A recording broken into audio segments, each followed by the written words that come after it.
ఛా, ఈ రవిగాడికి ఈ ఆఫీస్ వాల్యూ అస్సలు తెలియదు. ఇంత పెద్ద ఆఫీస్కి బాస్ అంటే అదేమన్నా చిన్న విషయమా? వద్దు వద్దని ఎంత చెప్పినా విననే వినాడు. నాకు పైసా ఉపయోగం లేకుండా పోయింది. ఛీ. కేడి సార్, ఎస్. ఎవడికి వాడు వాడి సినిమాలో హీరో అవ్వాలనుకోవాలి, పక్కన వాడి సినిమాలో అనుకోకూడదు. ఓకే మామా. సరే స్టార్ట్ చేద్దామా? ఏంటి? ఓ టేస్ట్ బాగుంది కదా. రా బంగారి. రా బంగారి. నాకు ఒకటిగా చెప్తారా? అదెంత పని? తీసుకో. థ్యాంక్స్ అక్క. పర్వాలేదు.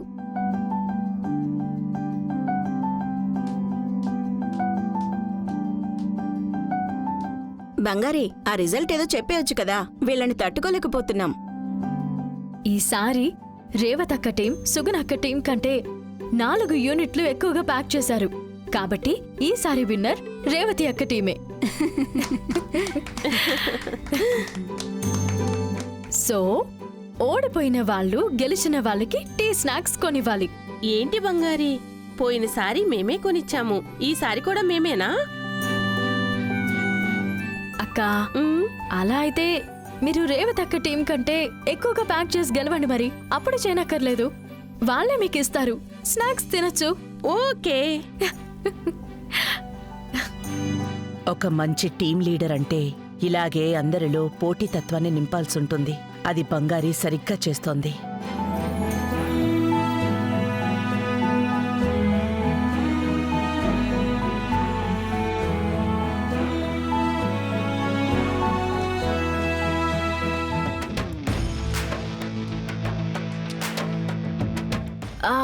అక్క, మీరిద్దరే కదా ఆ చిరుధాన్యాల ప్రాజెక్టులో ఉంటున్నారు? అవును బంగారి.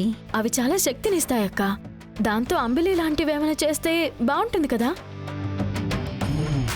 అందరికీ తక్కువ ఖర్చుతో ప్రోటీన్ దొరికినట్టు అవుతుంది. ఇడ్లీ దోశతో ఏం శక్తి ఉంటుంది? ఇవి తాగితేనే కదా మంచి ఆరోగ్యం ఉంటుంది. అవును బంగారి, నువ్వు చెప్పింది కరెక్ట్. రోజుకు అన్నెన్ని దోశలు వేయాల్సిన అవసరం ఉండదు. మా ఆయనే రోజుకి 7 దోశలు తింటారు. దోశలు వేసి వేసి నా చేతులు అరిగిపోతున్నాయి. ఈ ఐడియా ఇది చేసేలోపు అల్లుడికి చెప్పి అల్లుడిని చేయమని చెబుదాం. ఏంట్రా గేమ్ ఎంత బోర్ కొడుతుందో తెలుసా? అలాగే పోతుందిరా. 4 సార్లు చచ్చావు అనుకో. మూడోసారి రా. ఒక పక్క బంగారేమో కొత్త కొత్త ఐడియాలతో పరిగెడుతుంటే వీడు ఇక్కడ గేమ్ లో పరిగెడుతున్నాడు. వీడు బంగారు గుడ్లు పెట్టే బాతని వీడు వెనకాల తిరుగుతున్నాడు. అల్లుడు చూడు. ఏంటి అల్లుడు, నేను వచ్చింది కూడా తెలియనంతగా అంత గాఢంగా ఇద్దరు మాట్లాడేసుకుంటున్నారు. సరే, పోటీకి ఏం చేయాలని ఏమైనా ఆలోచించి పెట్టుకున్నావా? అవసరమే ఉంది మావయ్య. మావయ్య 4 సార్లు ఆయన చంపేశా. 3 సార్లేరా? 4 సార్లు చెప్తున్నా. అల్లుడు, నేను దాని గురించి అడగలేదు. అత్త పెట్టిన పోటీ గురించి ఏమైనా ఆలోచించావా? దానికి ఇంకా టైం ఉంది కదా మావయ్య, తీరిగ్గా ఆలోచించుకుందాం. వీడికున్న బుర్రకే వీడు పోటీలో గెలిచినట్టే. మనమే ఏదో ఒకటి ఆలోచించి వీడిని గెలిపించాలి. ఏంటి మావయ్య, మైండ్ వాయిసా? అయ్యయ్యో అల్లుడు, అలాంటిదేం లేదబ్బా. నాకు ఒక ఐడియా వచ్చింది, అది మీకు చెప్పి వెళదామని వచ్చాను ఇక్కడికి. నాకు ఎవ్వరు ఐడియా అవసరం లేదు మావయ్య, నేనే చూసుకుంటా. అంత మాట అనేసేవేంటి అల్లుడు? అలా అనటం నీ ఆత్మాభిమానమే. అలా అని నా అల్లుడిని వదిలేసుకుంటానా చెప్పు? నేను చెప్తాను, నువ్వు విను.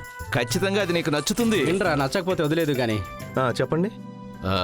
అల్లుడు, ఈ చిరుధాన్యాలు ఉన్నాయి కదా, అందులో చాలా ప్రోటీన్ ఉంది. అది నీకు తెలుసు, నాకు తెలుసు, మన అందరికీ తెలుసు. ఈ పౌడర్తో మనం అంబల్ లాంటిది చేసామే అనుకో. అంబలా? అదేరా, అది మిల్క్ షేక్ లాగా మిల్లెట్ షేక్. అంతే కదా మామా? అంతే కదా సార్? అదే మావయ్య, బ్రిలియంట్ ఐడియా, సూపర్. దాంతో ప్రోటీన్ షేక్ లాంటిది తయారు చేద్దాం. మామా, మనం కూడా స్టార్ట్ చేద్దాం రా. అరే, ఇప్పుడు అయిపోయావురా నువ్వు.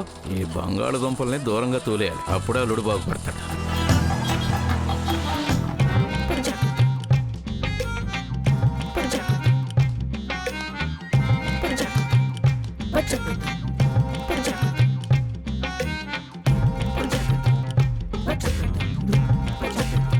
ఏమా బంగారమ్మా, చేతిలో కత్తితో వస్తావనుకుంటే ఏదో డబ్బాతో వచ్చావేంటి? ఏం చేయమంటారు సార్? మనం ఏ ఆయుధాలు వాడాలన్నది మన శత్రువుని బట్టే కదా ఉంటుంది. శత్రువా? నాకా? Good joke.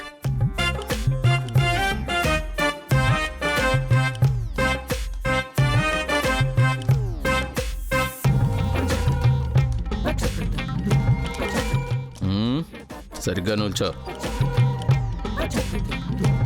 ఏంటి ఇద్దరు రెడీయా? రెడీ ఝాన్సీ అమ్మా. Yeah ready Janu. రవి, నువ్వు నీ ప్రెజెంటేషన్ మొదలుపెట్టు. Ravi, all the best. Thank you. మామ ఆల్ ది బెస్ట్ రా. థ్యాంక్స్ రా. ఆల్ ద బెస్ట్ అల్లుడు. థ్యాంక్ యూ మావయ్య. కేడి.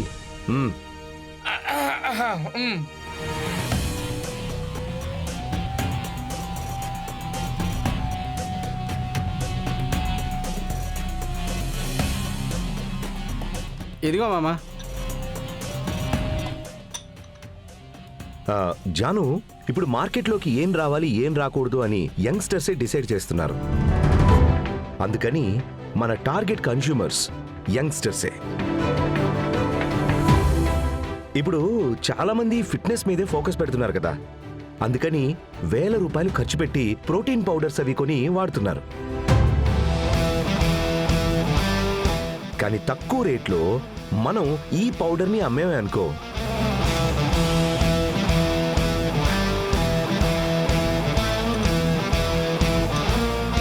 Have a look Janu.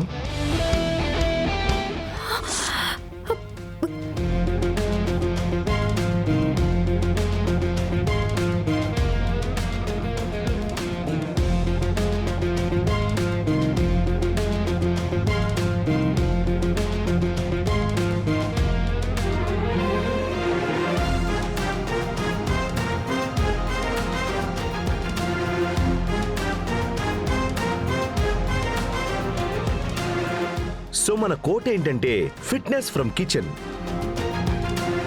మనం ఈ మిల్లెట్ పౌడర్తోనే ప్రోటీన్ షేక్ లాంటిది చేద్దాం. దానికి మనం పేటెంట్ తీసుకుందాం.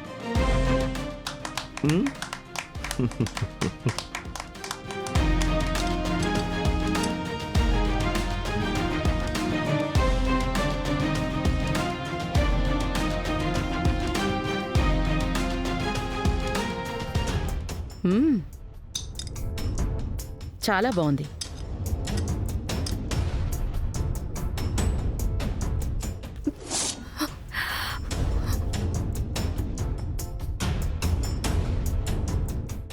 రవి, ఇలా ఎలా సార్? కొంచెం కూడా సిగ్గు సరం లేకుండా దీన్ని తీసుకొచ్చి ప్రెజెంట్ చేస్తున్నారు.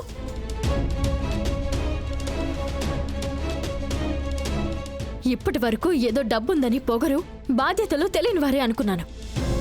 కానీ ఇంత చీప్గా ఐడియా కొట్టేస్తారని అనుకోలేదు.